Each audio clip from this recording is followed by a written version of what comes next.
kutanguliza mbele Simba. Kazi ambayo alifanya Jonathan Soa, akamtengea Eli Mpanzu kibisawala, akafaint, akaunyoa mpira ule. Morris Abraham akapiga moja kwa moja, na mpira ukajia ndani ya wavu baada ya Beno David Kakolanya kushindwa kudhibiti kombora lile la pasi. On est des businessmen, toi t'es endetté, toute nice man.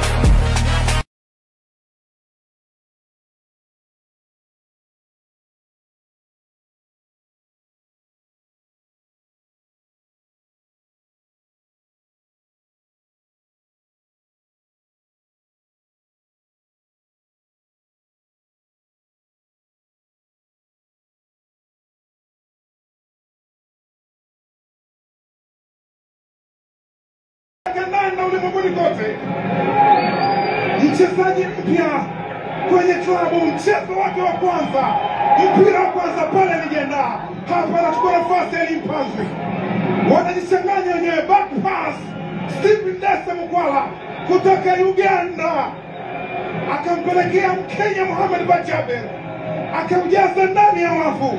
Ni Starboy ndani ya ardhi ya Tanzania.